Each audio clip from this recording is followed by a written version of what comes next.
Good evening, everybody. Welcome to the Town of Rhinebeck Town Board meeting for this evening, February 12th, 2018. Would everybody please stand for the pledge? I pledge allegiance to the flag of the United States of America, to the republic for which it stands, one nation, under God, indivisible, with liberty and justice for all. Thank you.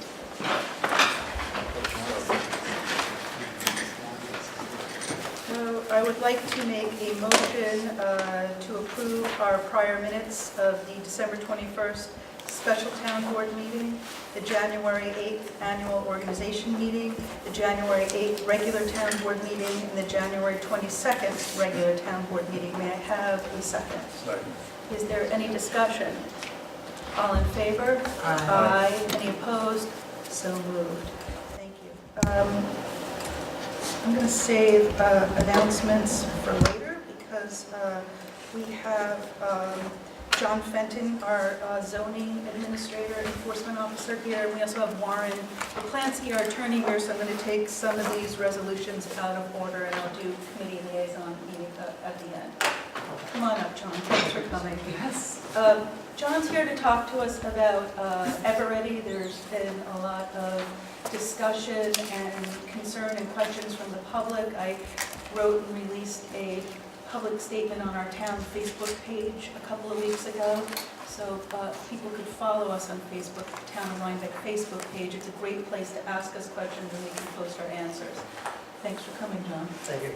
Good evening, John Fenton, zoning enforcement officer with the Town of Rhinebeck.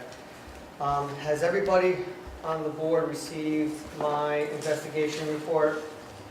Your letter dated January 25th? Correct. Yes, section 125.13, the unsafe buildings and structures of the code of the Town of Rhinebeck? Yes. Yes. Okay, I also have some additional findings Thank in accordance to section 125-113.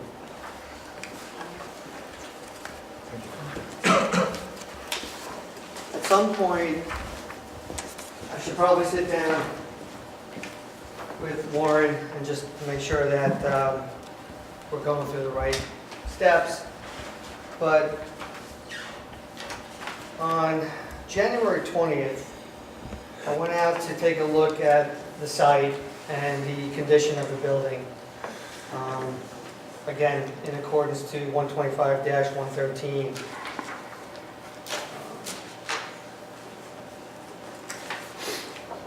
In that section, it allows the town to take action if a structure is considered unsafe. There's 5 sections that the investigation report has to basically confirm to. And just in a brief description, what I've noticed on that 20th of January was that there are unsafe and unstable walls and a partial roof collapse, with the remaining roof which has been damaged by water, smoke, and fire. There is evidence of wildlife invading the site and the building, birds and squirrels. The open doorways and windows make the structure accessible to vagrants, primarily since the building location is across from the fairgrounds. It makes the site an attractive nuisance. Given that thousands of visitors attend events adjacent to the structure and site. I did not obtain a search warrant and I have not been able to inspect the interior. But considering the nature of the restaurant's condition, it is inevitable that it will become a rodent infestation, if it hasn't already. In conclusion, the structure is unfit for the purpose for which it was lawfully used for, which was a restaurant. Like I said, my inspection was primarily curbside. The fence was in okay condition, but you can see a lot of the structure was starting to be compromised. There were wildlife in and out of the place. And It got to the point where it definitely appeared to be that it was getting extensively worse. So with respect to my report, if you follow the town code,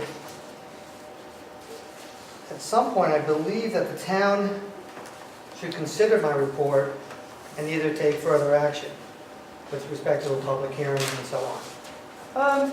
As I said, this is one of the areas where we've gotten the most questions and complaints from people. The fire happened 3.5 years ago. I know that the owners were in front of the planning board several times, but they're trying to get the necessary permits. I know one of the conditions of rebuilding is a sewer permit from the Department of Health, and they've made no, to date, real movement towards securing that. Correct. I mean, so since everything's on social media, we did get the attention of the owners. Tom LeGrand reached out to me. I guess Tom is representing the owners. I believe he might be the GC. He called myself and Larissa, the zoning administrator. We met with him last week. We are actually trying to do a sit-down, I believe sometime this week, if not early next week. The owners want to sit down with Dave Pearson from the Department of Health, Mark Day, the owner's engineer, myself, Larissa Delango, the administrator, and Tom LeGrand. So we're actually in the process of scheduling this. Did you ask them to demolish it? They didn't give me the entire proposal, but they are anticipating demolishing at least half of it.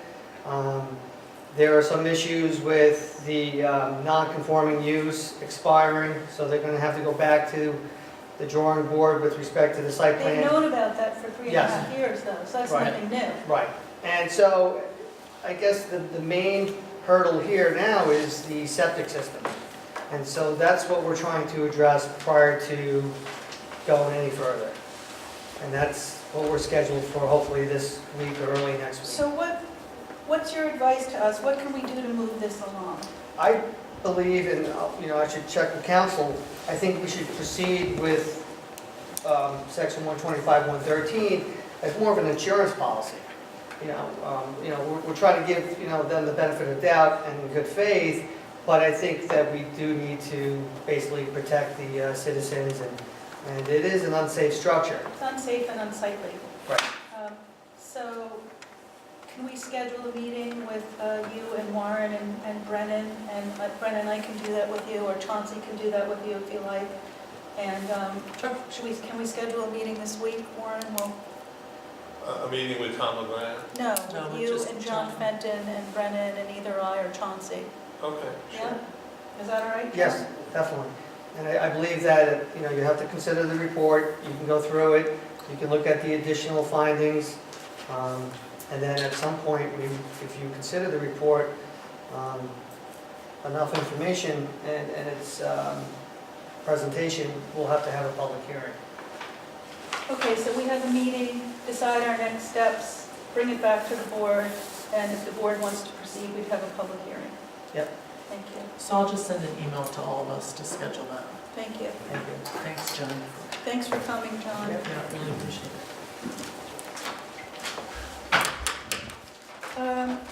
Chief Kyle Amy is coming tonight to present to us on the Rhinebeck Fire Department and the Rhinebeck Fire Protection District. He's in a meeting with his captain, so he'll be here at about 6:45. So I'd like to skip ahead and I'll make a motion for tab 5, resolution 2018-056, commencing the adoption process for the local law enacting certain amendments to the town code with regard to subdivision approval and zoning. Is that the correct one?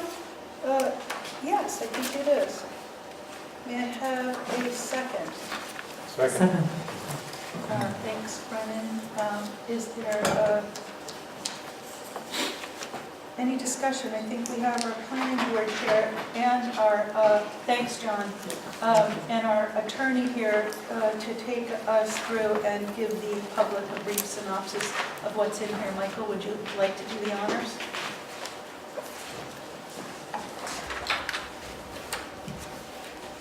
Everyone else put their glasses on to read. I know, well, it's a I'll certain age. try to be brief. Basically, a lot of this is stuff that over the last couple of years have come up as issues and as problems.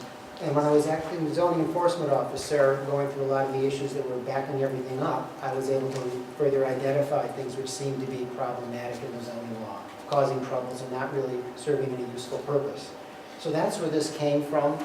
Then I know I asked for permission if I could send it out to Art Grove for him to go over it and put it into better form, and then for Warren to review it as well for legal form and to see exactly how it fit into our zoning law. So that's what you have before you tonight. I'll try to go through it quickly.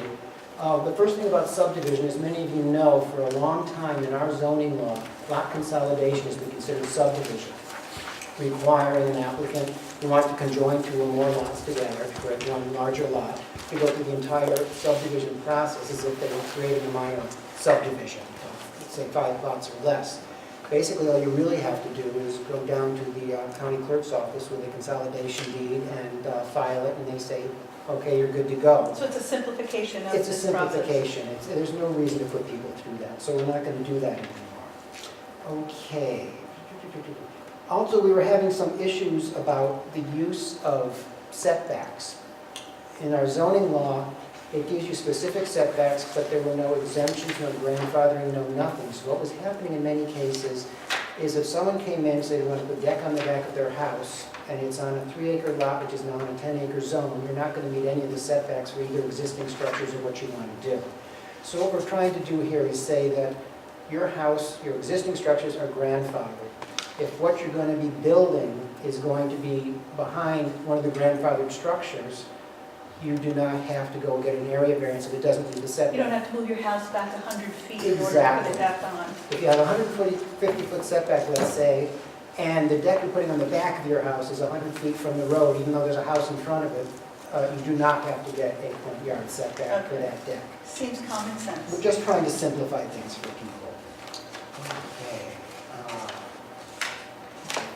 Another thing that had been a problem with a couple of people. People were coming in, and let's say they've just been in rehab for something, for injuries, things like that.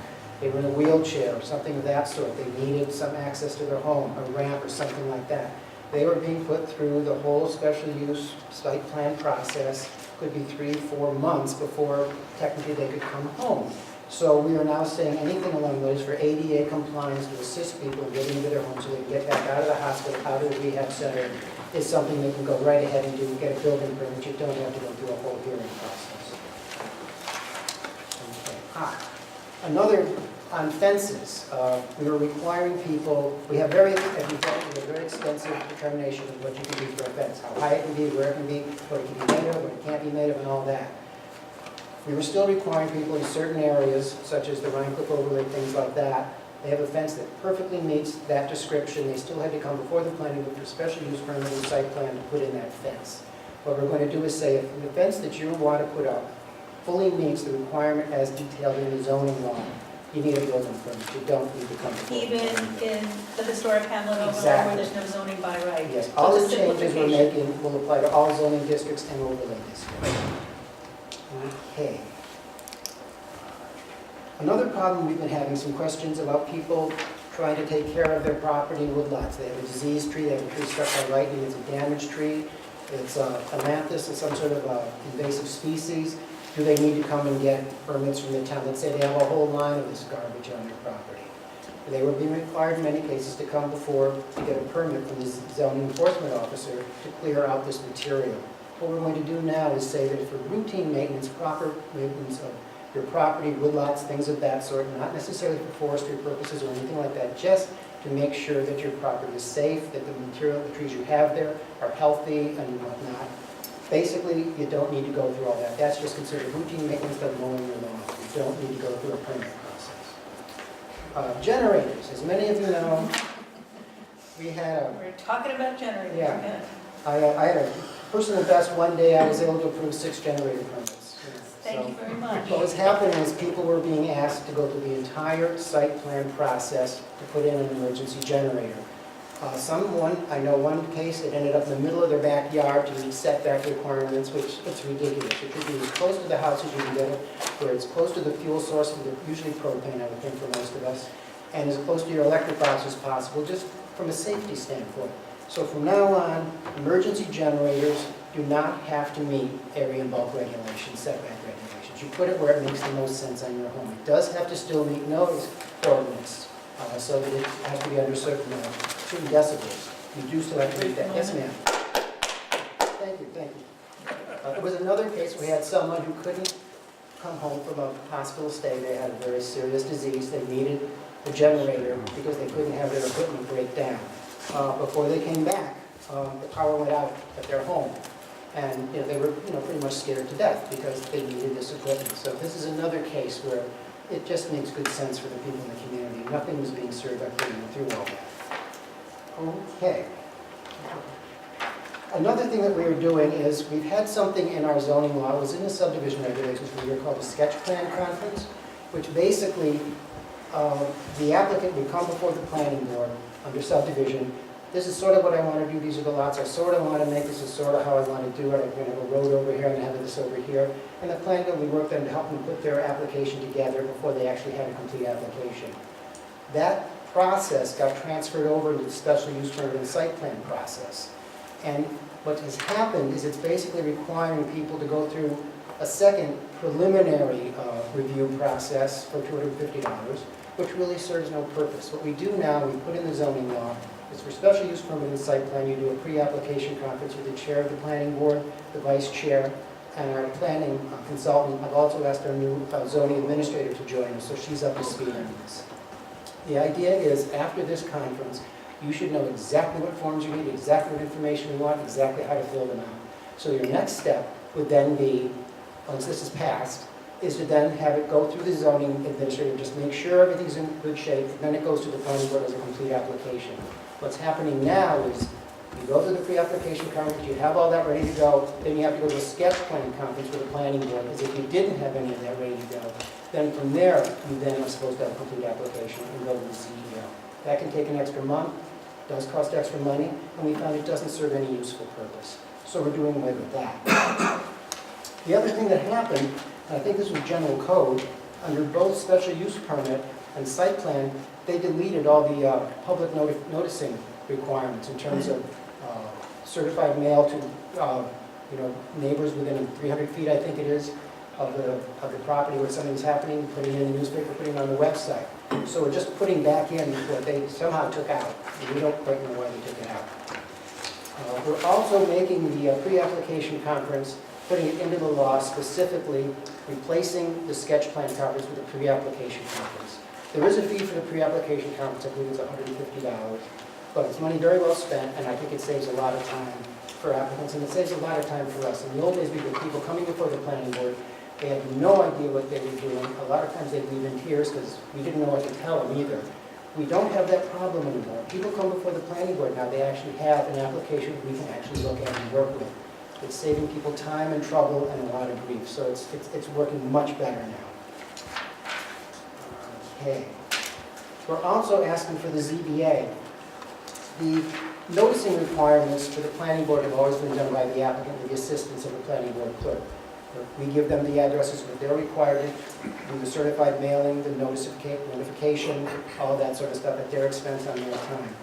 The ZBA was having their clerk do that, but we're now, under this law, going to have that same process for the ZBA, for their hearings. It's incumbent on the applicant to notice their neighbors based on the information we give them. Yes. Okay. The other thing we're adding in here under the zoning enforcement officer section is to receive, review, and consultation with the planning board, approve or disapprove applications for sign permits and fence permits. We've done that with sign permits forever. Sort of at the end of a meeting, the planning board will just look at what's coming up and say, yeah, it looks good. Ask the CEO or the zoning administrator in this case to issue it. We're going to do the same with fence permits. Yes, it meets the law, go ahead and give it to them. Certificate of use. This is something that just came in with a new zoning law in 2009. What it is it's the zoning administrator, zoning enforcement officer is required to go to a site which has had a site plan approved by the planning board, and before a CO can be issued by the building inspector, the ZEO or ZA has to go out and make sure that all the conditions the planning board put on the site development have in fact been met. This is something that we've had in here. It makes sense for, say, like the gardens, for the Claremont Medical Building, something like that. it doesn't make sense for single-family residences, things like that. There's really no point. So we're going to limit it now to things that are basically commercial in nature, large residential developments, things like that, where you really do need to go out and take a look and make sure that those things have been done. You don't really need to have to do it for a single-family residence. Single-family residence, two-family residence, you still need a CO. You still need to do that. Okay. Okay, then under definitions. As many of you may know, What page are you on, Michael? I'm on page 12. As many of you may know, in the Rhinebeck overlay district, to do anything, a fence, anything, put up a doghouse, whatever, put a new door in your house, anything of that sort, you needed to go before the planning board for special use permit and site plan. What we're trying to do now is change some of these things so that you don't have to do that. But we had to have some extra definitions in here in order to do that. I'll go through these alphabetically. Under accessory structure, we basically changed that so that generators are no longer, emergency generators are no longer considered something, an accessory structure that has to go through the area and bulk regulations, that sort of site plan. Under clear cutting, what we've tried to do is once again say for people for just normal maintenance of a woodlot, that does not require permitting. That's exempt from having to get a permit or a clear-cut permit, anything like that. The definition of complete application, legally a complete application is an application with all the information we require that's gone through the secret process. The planning board's either neg-decked it or pos-decked it, and we have a draft EAIS. That's actually a legal, Warren will correct me if I'm wrong, that's actually a complete application. What we're really asking for people, for the planning board, is a complete application ready for review by the planning board. But it's not technically a complete application, so we're just changing that so there's no problem there. Under development, once again, we are taking out removal of trees or other natural vegetation, not to include routine woodland maintenance, because that before was under development requiring a permit of some sort. Setbacks, we tried to sort of really make it a little more clear exactly what the setbacks are. The same thing with structure. We also removed from structure emergency generators. We never had a definition in our zoning law of repair and replacement. And what we're doing now in our zoning law is if you are repairing in kind, let's say against your house, repairing it as it was, if you're replacing things, windows, doors, but in kind, you want an energy efficient window, but it's going to be the same size window, it's going to be the same basic, multi-pane, whatever it's going to be. In the old days, and these days I should say today, if you're in a Rhinecliff overlay, you need to go through a whole planning process, special use permit, site plan. This, you'll no longer, with repair or replacement as defined here, you don't have to do that. You need a building permit. You won't have to go through all of that. And that's kind of it. We're basically just trying to simplify things.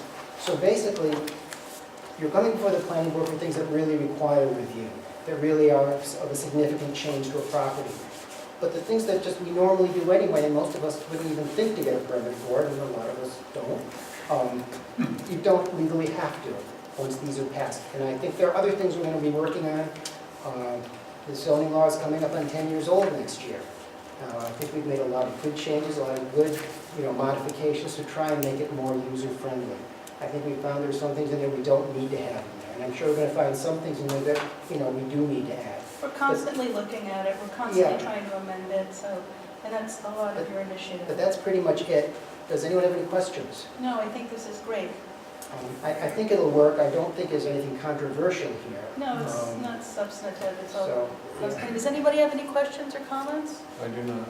Should we set a Just public to hearing? say thank you so Yeah. You're much. welcome. A Great little job, common Mike. sense, Yes.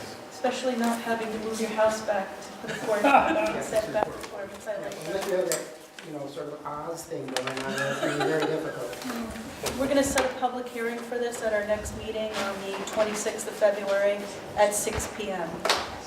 And we'll proceed with the adoption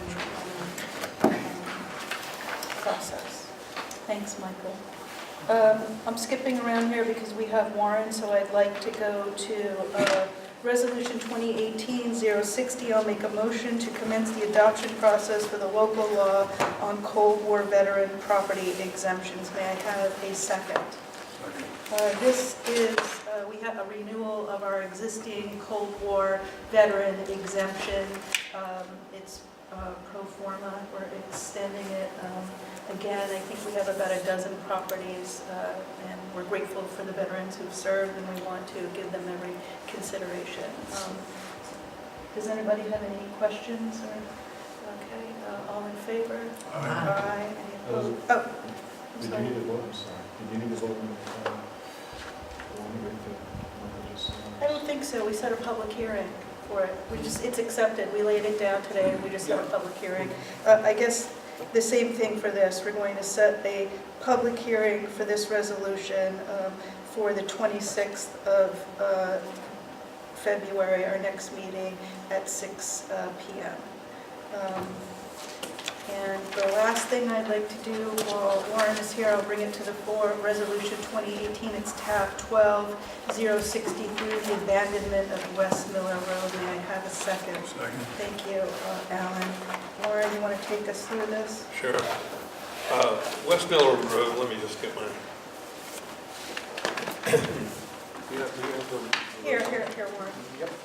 I got it. Got it? It'd be easier to work from this. West Miller Road is technically a town highway because it's on our inventory of highways, and it runs from Route 308 for about 0.03 miles to a dead end, and it crosses, I don't know whether it's a bridge or a culvert. I'm not sure. It's a what. culvert. Is it a culvert? For over the Landsman Kill, and that has deteriorated to the point where it's not functional. You can't cross over that bridge. And the road serves no purpose. I went out and inspected the road. It's totally overgrown. It's very difficult for even individuals to pass over that road. We, instead of totally abandoning the road, we have decided to utilize the provisions of Section 205 of the Highway, 205-2 of the Highway Law, which is a qualified abandonment, and it applies to properties which have technically not totally been abandoned, but have not been utilized for the past 2 years for persons on horseback, and it's an arcane definition. And the reason we decided to utilize that section rather than a complete abandonment is because it's my understanding that a couple of years ago, how many years, when I was not the attorney for the town, there was an attempt to abandon the road, and there was some resistance to that because People want access to the stream. the public was concerned that they couldn't walk over the road and access the stream. Doing it through a qualified abandonment would remove that possibility because the road still could be used As a footpath. by the public, but the town doesn't have any responsibility to maintain the road. So in order to do this qualified abandonment under this section of the law, we're required to do it in conjunction with the County Superintendent of Highways, Mr. Balcon, and I sent him all the documentation, and he actually is in agreement that it can be qualifiedly abandoned, and he has signed off on it, and I provided our town clerk with a copy of that sign off from Mr. Balcon.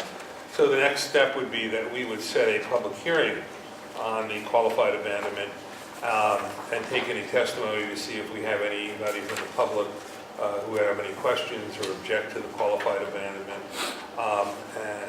If it turns out that at the public hearing there are issues that we have to address or resolve, we'll do it then.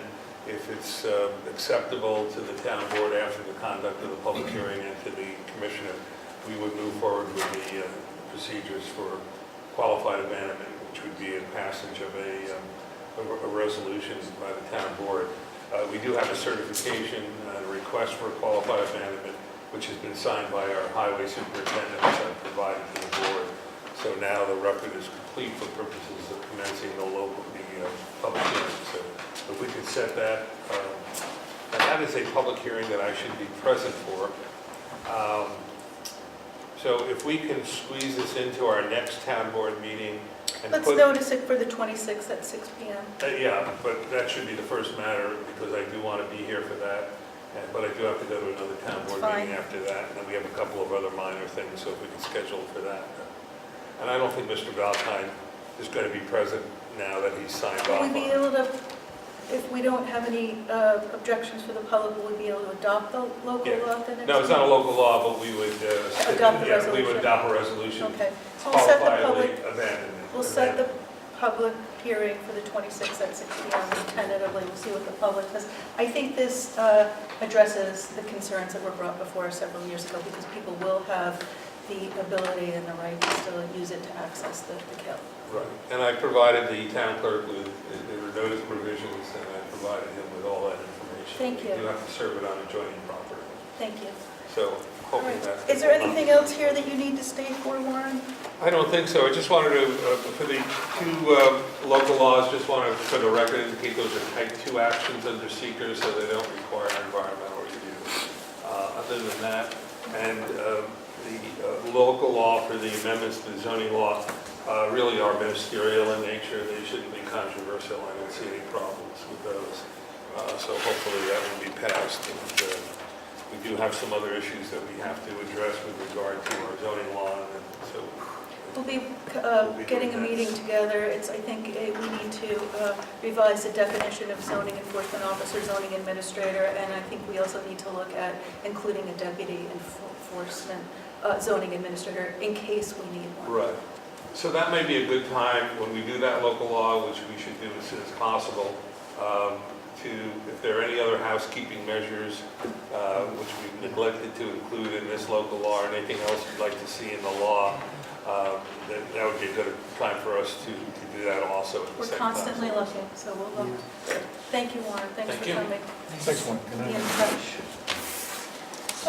Our friend Chief Kyle Amy from the Rhinebeck Fire Department is here to give us an update on the Rhinebeck Fire Department and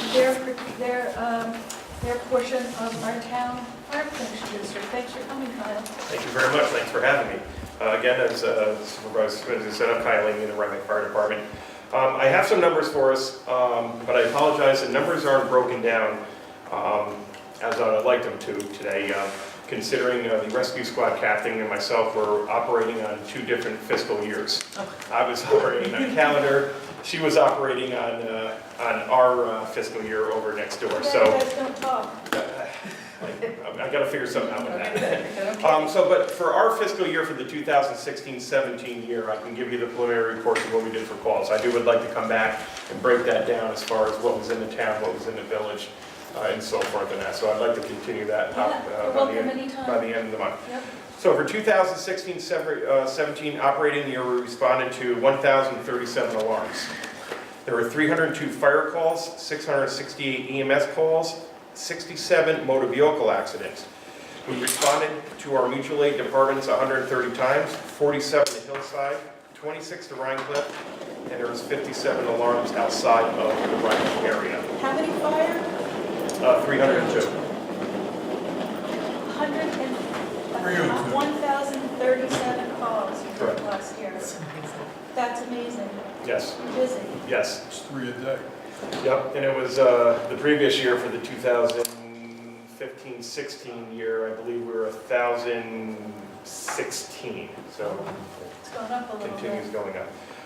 Currently, we also have going into the 2018 year on our roster, we have 43 active members.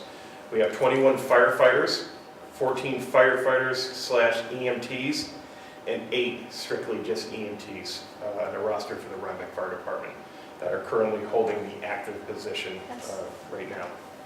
That's a good membership, a good active membership. Yes, yes, we're very fortunate to have what we have in Rhinebeck. Obviously, at this time, there's volunteers are needed all out throughout not only New York but the United States, and we are still striving to try to take on new members. Last month we did take on an additional member that is interested in EMT certification. He's enrolled in the EMT course as we speak, and also current members are also 3 of them are enrolled in that class as well. So we'll have more EMTs coming out of that, because obviously in the report you see the call volume for EMS continues to grow.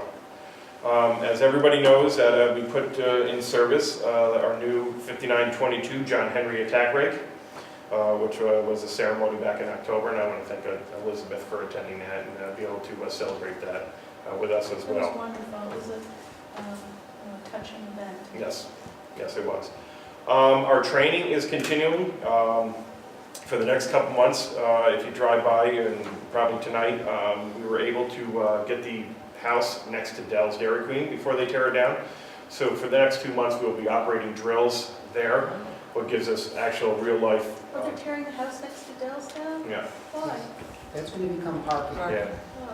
They're redoing that whole One section. just to the south of Dell's? Yeah. Right on the same, Yeah. When you park on the yeah, lot. right in the parking lot, right there. Yeah.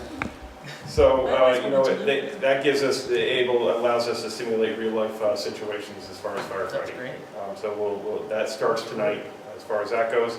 And we're still reaching out to our neighboring departments, and especially with Hillside. Hillside's been great by training with us and working on shared services as far as that goes, to be able to help each other in need when the calls do escalate where we need to call in manpower. So that's been working great. So as of right now, we're comfortable the way things are going. We're comfortable with the town board, and thank you guys for working with us and continuing support that you're giving us, so we can continue moving forward to give obviously the town and the village the protection that they need. Kyle, I can't thank you enough for your service. Your wife is the captain of EMS. You're Yes. a dedicated family. I Yeah. know that both of you together put in a lot of service for this town. We're very grateful. And it's been my pleasure and honor to get to know you more and see what you do for the town and the village with Sinterklaas, with the Hillary book signing, the absolute professionalism and dedication of the fire department. So thank you. Well, I appreciate that. Thank you very much. Yes, Thank thank you. you. Can we have that report? Yeah, thanks a lot. All right. Thank See you. soon. Thanks for coming. Really, thanks. Take care. Thank you. Take care. See you soon. That was good, and they are an amazing department. Enjoy visiting them. Okay, let's get back on schedule here. Any committee or liaison reports? I have a few things on lights, if Little I may. LED lighting. Well, and a couple of other things, which I'll do first. A village resident recently pointed out to me that our tennis court lights at Thompson Mazzarella are flaming away brightly in the dead of winter until 10:30 at night, and wondered if that wasn't unnecessary and wasteful. I've pursued it, I've spoken with a number of people about it. Nobody really remembers why this was ever decided, but Bobby Fitzpatrick thinks that once upon a time it was decided to keep the lights on all winter long until 10:30, even though obviously you're not playing tennis at this time of year on those courts.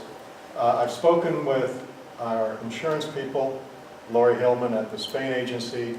She's familiar with the site. She says she can't imagine why either, and that from an insurance point of view, there's no reason to keep those lights burning when nobody's using the courts.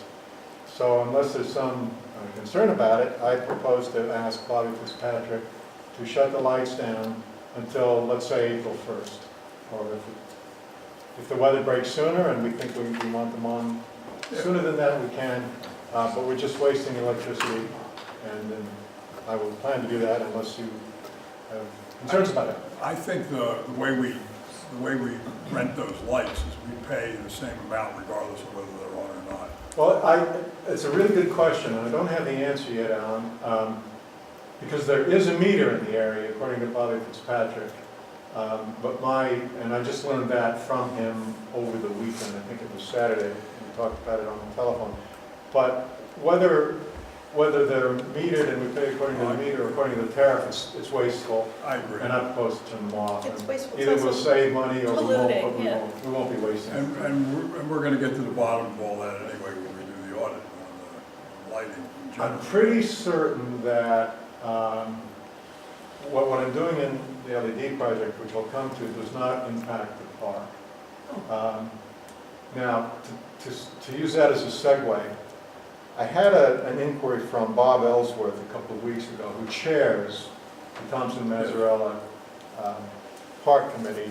And the committee apparently has some concerns about lighting and interest in doing something about it and maybe making changes. And maybe that would be coincident with the LED project if we go forward with that. And so we're going to meet, he and I, and also Rick Lewitt, the deputy mayor of the village, because of course the park is partly in the village and partly outside of the village. Yeah, but I'm on the park committee as well. And, You're the liaison with the park, Yes. right? But you're going on vacation. I'm sorry. But, You were invited. the park is basically managed by the town. Yes. So, and we're responsible for construction, for maintenance, for everything. The fact that it's partly or even mostly in the village is almost immaterial. Well, I wondered about that. Is there any kind of intermunicipal? Yes, Yes. of course There there is. is. Okay. Yes, Of course, there it's, yeah. It's on my list of things. Yeah, We've got a whole folders and folders.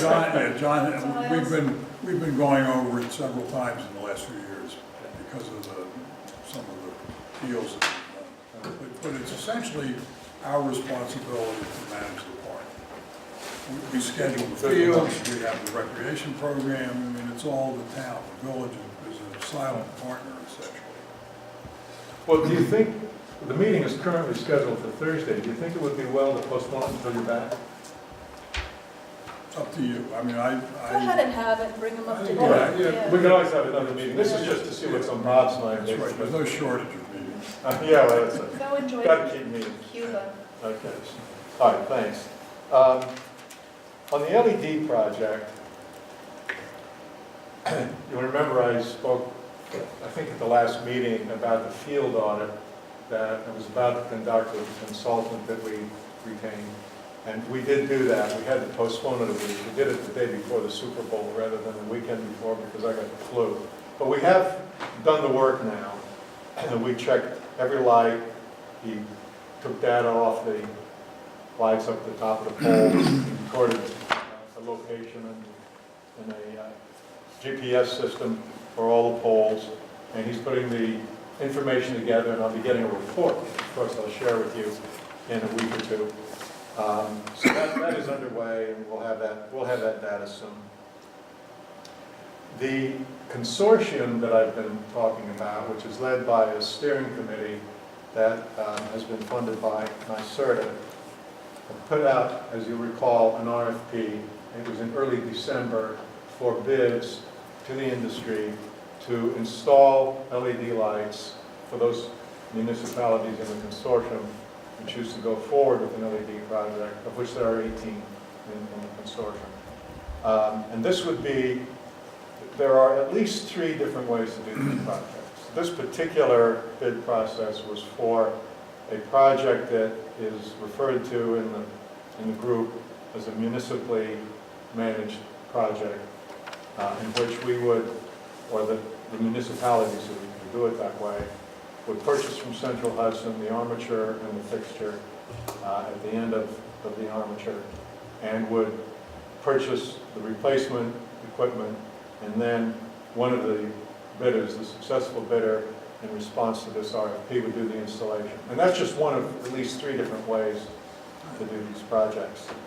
The bids went out in early December. They were due in early January. There were, of course, delays and questions and so forth. The bids finally came in on January 11th. Since then, we've had 3 meetings about them. 3 webinars, 2 that included the opportunity to meet with the steering committee. I went to both of those meetings. The 3rd meeting was just a webinar. That was this morning. And we're still working through the process, still trying to figure out what all these bids mean. It's incredibly complicated. And fortunately, we have experts working on it to help us. The 3 bidders, many people were given the opportunity to respond. Three of them did. There are 3 bidders.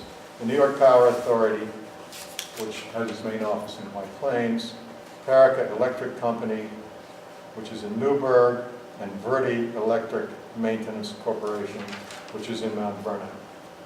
And that's really all I have to report at the moment. The steering committee will be continuing to wrestle with these bids. They're going to meet with all of these bidders. They've already met with them, had telephone conferences and meetings, getting things clarified, and so forth, asking questions, getting answers. There will be more of that. And at some point, I suspect it'll be a few more weeks, I'll be coming back with another report about the status of the thing. Yeah, the thing that I wasn't aware of was that the park lighting wasn't included in the survey. No, when I've been through, let me tell you what I know, and then you can probably help with the answer to that question.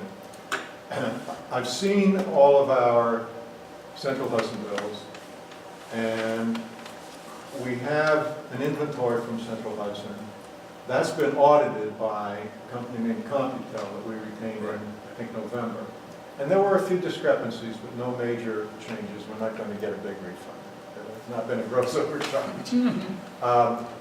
It appears, and it seems pretty clear, that none of the lights in the park are in the Central Hudson inventory.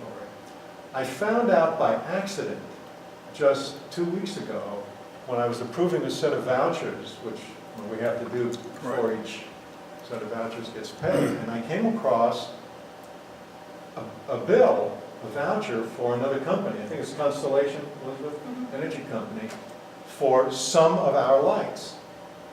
It doesn't look as though they're the street and road lights, and I think many of them are in the park.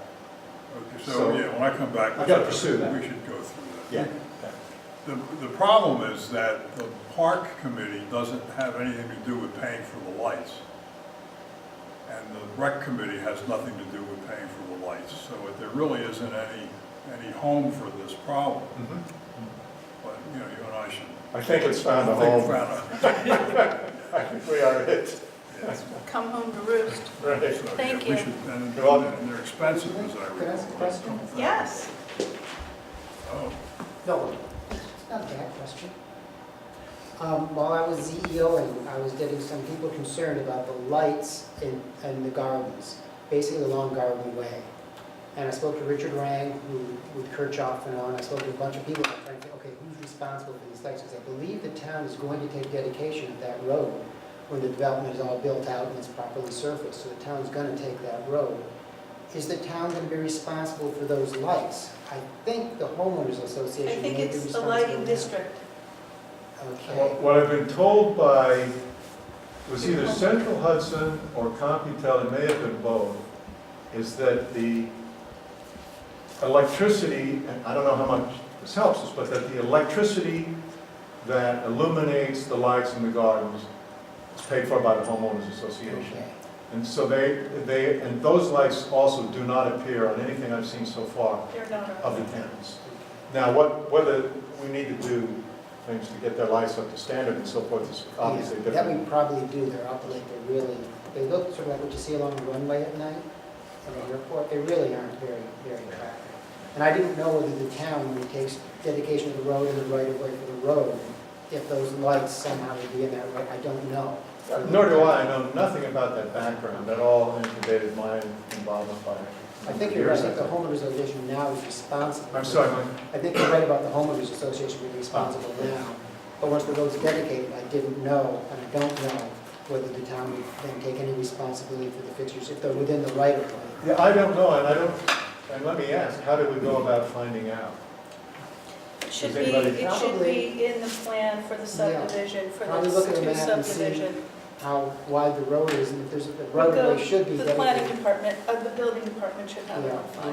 Where the light units are, or do they do? It's phase 2, and then we're interested in phase 2 and phase 1, see what phase Are the you permits saying are. also that they're violating what they agreed to? in No, the- they're not violating what they agreed to. This was way back when, some of this was probably 10, 20 years ago. Just people when don't some of like this it went in. now. Well, they're really ugly. Yeah, no, I'm not- Ugly things. Yeah. Phase 3 is everything is legal, the lights are all downlit and everything, they meet our Gotcha. current standards. But these were before the current standards became current standards.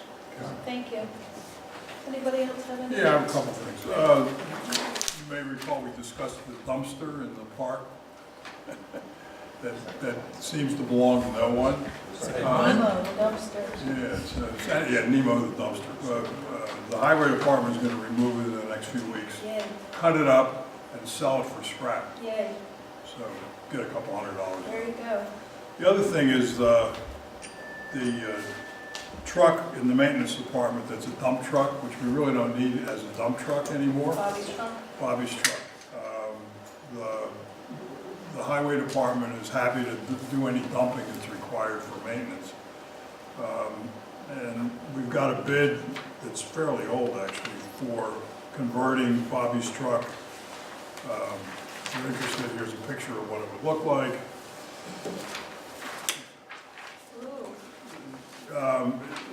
Basically, it's a way to organize the tools and have everything accessible.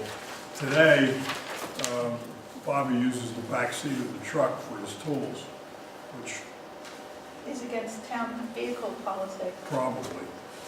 But in any case, okay, so here's what it would cost. You can have this if you want. That's okay, thank you. The front page has what it would cost to take off the old body and put on the utility body. It's going to cost $7,500 in round numbers. They would give us a $3,500 trade-in basically for the old dump body, and they had buyers for it already. So it's a $4,000 difference. Keep in mind also that if we keep the truck the way it is, we're going to have to refinish the dump truck, because the dump truck body is rusty and it needs to be sandblasted and repainted, which has been estimated as a $2,000 expense. So if we keep the dump truck body, we're going to wind up spending $2,000. If we switch over to a new body, we'll spend $4,000. So the difference is $2,000, all round numbers. I think we ought to do it. Barry and Bob Wyant would like to do it. They think it will add to the efficiency of the maintenance department. How old is Bobby's truck?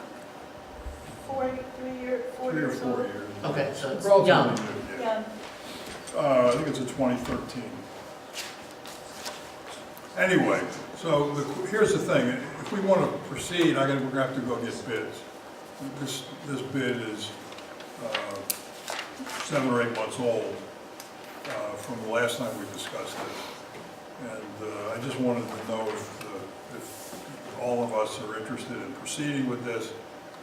And one of the unanswered questions for me is whether we got the money in the maintenance budget to pay for it.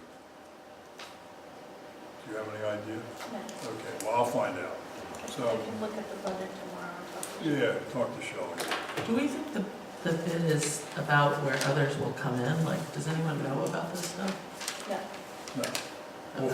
Well, so this will either be the low bid or it won't. If it's not the low bid, we'll spend less. No, I know, that's what I'm wondering whether we could. Yeah, the good thing Need about for this less. is that this company, T&T Body King, is, they're in Latham, and they claim to have buyers for the old dump truck body. What do you guys want to do?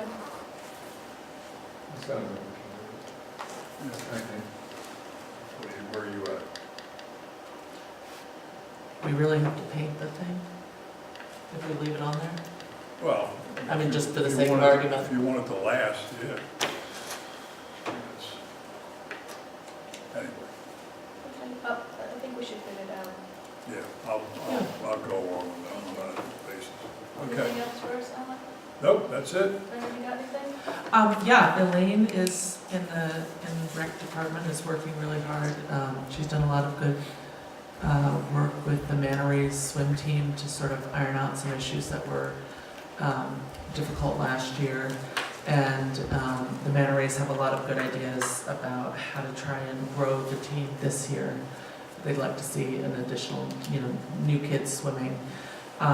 Also, for anyone listening on Panda, we need someone to run the concession stand this year. The person who did it last year is not available to do it again this year, so that's open. And also, I believe Elaine is beginning summer hiring for lifeguards and counselors and such, so don't forget. Oh, there's one more thing. Yeah. The pavilion that's being constructed at the park, I'm told will be, barring any weather issues, will be done by the end of March. Hey, She's holding her breath. It's coming along nicely, so. Yeah, right, that's, Thank you. and it actually looks pretty good. That's, yeah. Cool. I have a couple of things. I have Nancy Kelly, who sent her regards, she's in sunny Florida, has sent in her historian's report. I will have it posted on her page on our website. Thank you, Nancy, for all of your work on this and throughout the year. Ed's asked me to update you briefly. He is out just recovering from the flu, so we're grateful he didn't attend tonight. He wanted me to let you know that the cemetery committee did their annual audit on February 1st, and there were 45 burials this past year, with an increase once again in the number of natural burials. There are several upcoming events. On March 11th, there's a cemetery talk at the Star. On April 8th, the Rotary is coming to clean up the natural burial grounds, and on April 29th, there will be a tree planting. Suzanne Kelly, the chair of our cemetery committee, met with Barry Sherrod, our highway superintendent, regarding gravel to the entrance of the natural burial ground, and that will be done by the highway department in the early spring. DPL is ready to start work on the Route 9 stone wall, and I will be signing a contract with that shortly. Ed has met with Rochelle and Bob Fitzpatrick of our maintenance department to move forward on the auditorium projects of the big room here of painting windows, locks, and doors. He is working on further meetings with some local architects regarding what types of windows replacements could be available to us should we want to do that in the future, and the back door that needs to be either redone or replaced. He's working with the Zoning Board of Appeals secretary, who is not able to watch recordings on her computer, and I think he's working with Alan on that to restore it. That's all from, or to install, not restore. That's from Ed. Let me say a word about the watching videos to be able to take minutes. We have two tablet computers that we got along with the municity grant, and one of them really doesn't get used very much, and we're going to look at using that for her to get access to the YouTubes that have meetings that she wants to get minutes for. So we'd save spending a couple $1,000. Thank you. This, that, and the other thing. As for me, I have a couple of announcements. I've been working with the assessors on both our reevaluation and reassessment. I'd like to schedule a working meeting so that the town board can meet with a quorum if we want to go over the 4 bids that we have in, bring you all up to date, and schedule meetings with the recommended vendors from the hiring committee. Also, the assessors and I met with Stephen Harnett from the State Office of Real Property and Taxation. We have lost our 100% evaluation.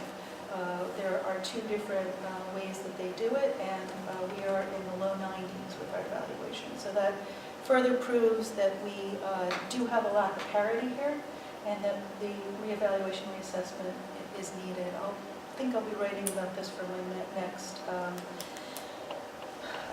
newsletter to bring everybody up to date and to talk about the amnesty program that we want to enter. And we're going to encourage everybody who has maybe built without a permit or done any renovations without permits to come in and get everything on the books while we're doing our reevaluation for our normal permit schedule fee, after which time, whatever we decided, I think we'll set a window of 4 months for everybody to start their paperwork going. They may take longer time than that. They may need Department of Health approval. They may need to go through our building or zoning department. They'll have whatever time they need to get it done. If they don't come in during amnesty, there will be higher fees associated with it.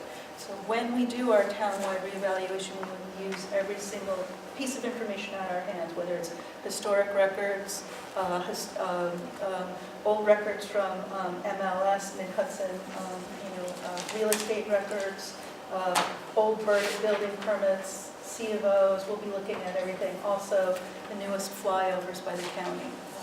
They have a high-resolution flyover that they did last winter, and we'll be using that to look at buildings, swimming pools, additions, comparing it to what's on the records. our goal is really to get all the information up to date and to have an airtight reevaluation reassessment. Do you guys want to schedule something for this week or next week to go over the revals? What's good for you? I know you're away, Alan, but we can do this with Chauncey and Brennan and Ed if they're here, and then certainly bring you up to date. I'm pretty generally available.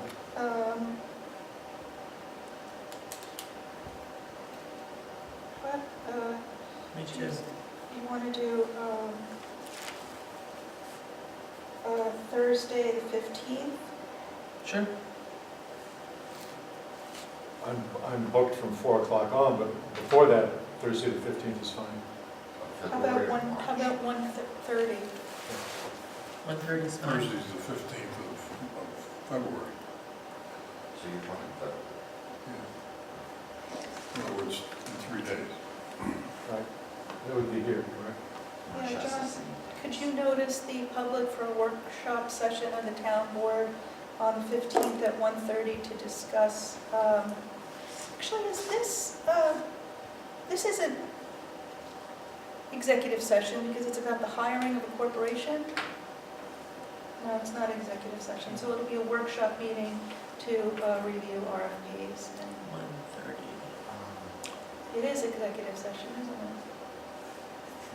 That's, reporters giving advice is probably not a good idea.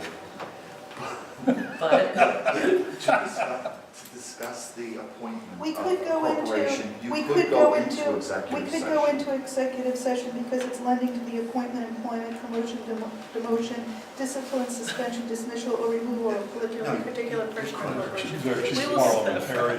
We will schedule a workshop, and if we need to be specific, I'll make a motion to go into executive session. So, 1:30 on the 15th. yeah, All right. I'll be thinking about it. thank you. Sure you will. smoke a cigar for us. No, I don't We do expect that. you I don't to do that anymore. Participate by Skype. Yeah. Also, I've been working with the village, with the mayor, on a couple of initiatives. Our highway consolidation RFPs have all come back. There's a committee reviewing them, and I think that they have a clear recommendation for the study of a university that has a bunch of former state DPW, and all nuts and bolts, so it looks good. We'll be bringing that before you when there is a clear recommendation, and then we'll enter into the RFP for setting highway and maintenance consolidation of the village and town. Also, I am writing the RFP for the court consolidation, and I'm almost done with it. I hope to have it done next week. I hope to have county sign off on it. We'll post it, and we will send it out to Parents Progress, the Benjamin Group, all the suspects, and of course, anybody else to bid on it. The mayor and I are working with Riverkeeper on the Source Water Protection Initiative. It's the town and village of Rhinebeck and 5 other municipalities that get their drinking water from the Hudson. It's the city and town of Poughkeepsie, Hyde Park, Lloyd, Minnesota, and us.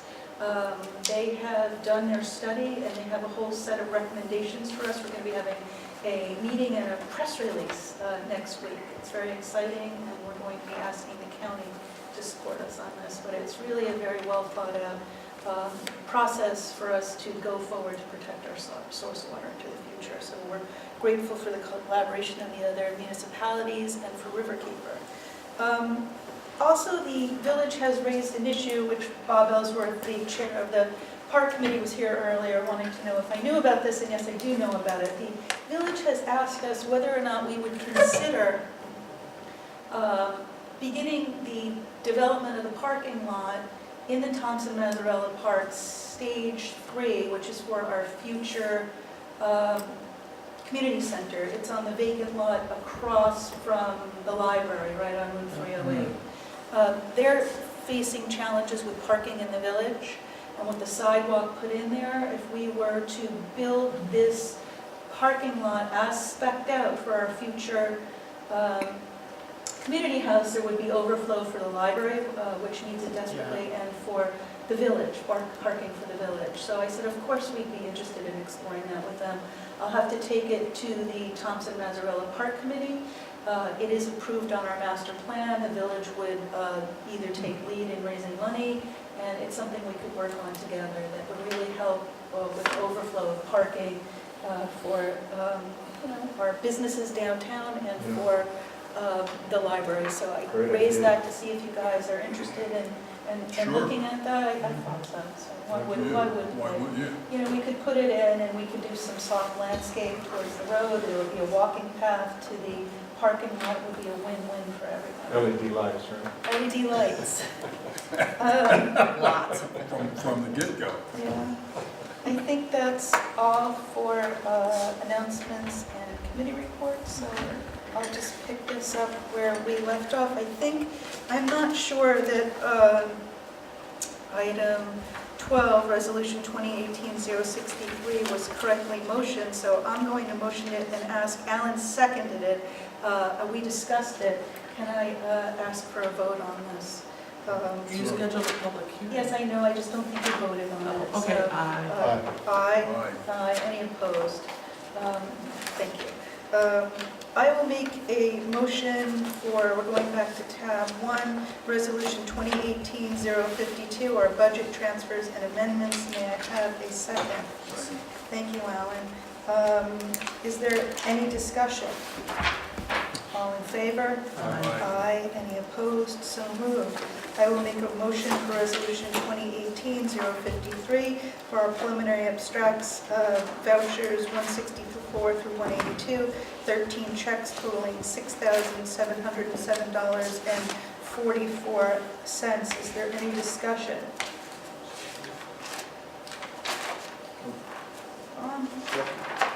I second it. Oh, sorry. No, I'm just doing it now. Thank you, Brennan. I have no questions. Anybody else? All in favor? Aye. Any opposed? So moved. I will make a motion for Resolution 2018-054, preliminary accounts payable abstract vouchers 183 through 230, 39 checks totaling $80,000, May I have a second? Second. Thank you, Chauncey. I have two questions. I don't know if anybody else does. Actually, one of my questions was answered as for a design in here. It was the recreation design for the T-shirts. And Elaine does have money in the budget. And Ed has not signed off on Stephanie Fitzpatrick. I'd like to ask that we approve that after Ed has signed off on it. It's on page 3, the second voucher from the top for $125. I think he's just ill, which is why he didn't sign it. I forgot to talk to him about it. Is there any other questions? All in favor? Aye. Any opposed? So moved. I will make a motion for item 4, Resolution 2018-055 for our capital projects abstracts. There are 2 checks totaling $74,232.85. May I have a second? Second. Thank you, Alan. Is there any discussion? Well, just to say, the $73,000 of that is for Segrist, is the third payment on the pavilion Yep. construction. And it was approved by the committee. Thank you. Any further questions? All in favor? Aye. Any opposed? So moved. We've done item 5. We'll skip to item 6, Resolution 2018-057. May I have a motion to appoint our municipal accountants of Patterson, Koski, Bucci, and Howe? So moved. May I have Howe and Bucci? Thank you, Chauncey and Alan.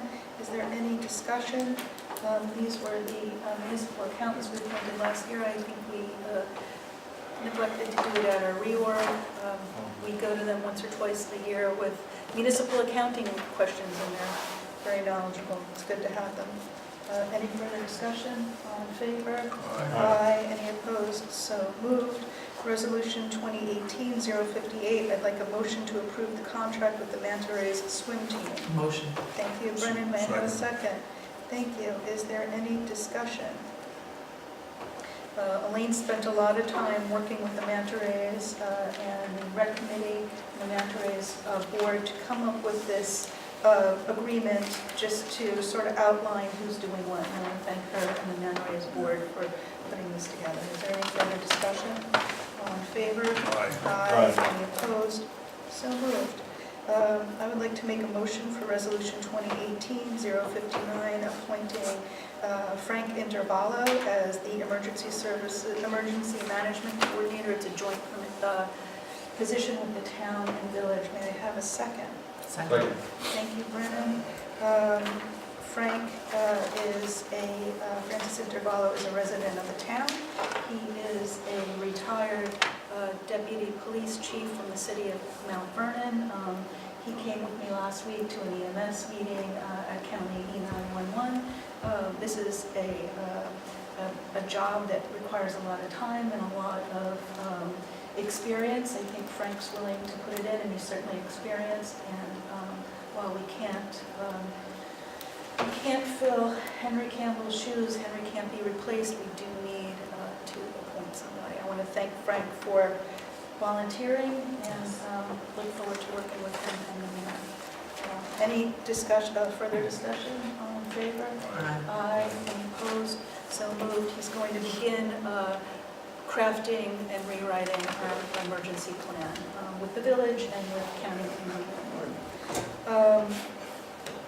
Resolution 2018-061, I'd like a motion for the town hall use application from Hudson Valley CSA Coalition. Motion. Thank you, Brennan. May I have a second? Second. Thank you, Chauncey. Is there any discussion? Other than what does CSA stand for? Community Supported Agriculture. Oh, okay. We're putting this before you because they are a non-for-profit, for-profit. There are going to be 10 to 12 CSAs here.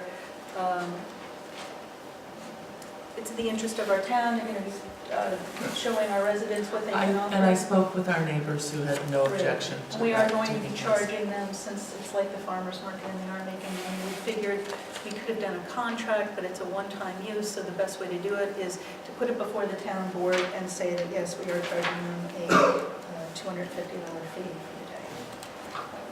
Is there any further discussion? All in favor? Aye. Aye. Any opposed? So moved. Thank you. Resolution, I'm looking for a motion for Resolution 2018-062, our amended fee schedule. Motion. Thank you, Brennan. May I have a second? Second.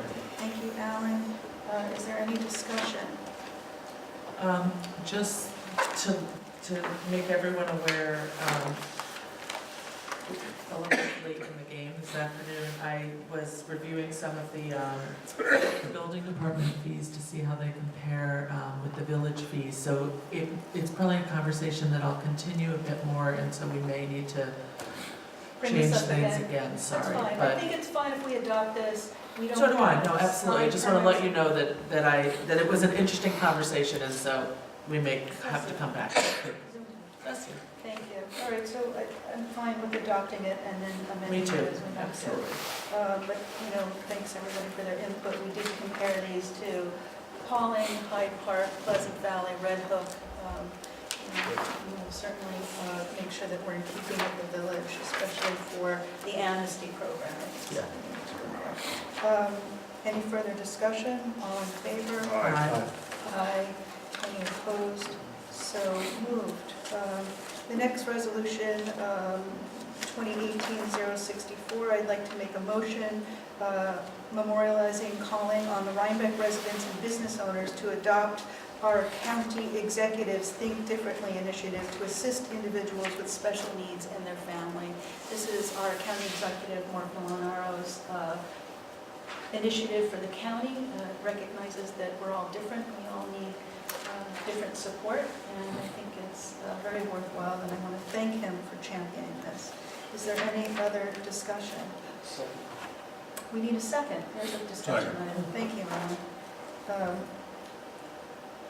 All in favor? Aye. Aye. Any opposed? So moved. Thanks, Marcus.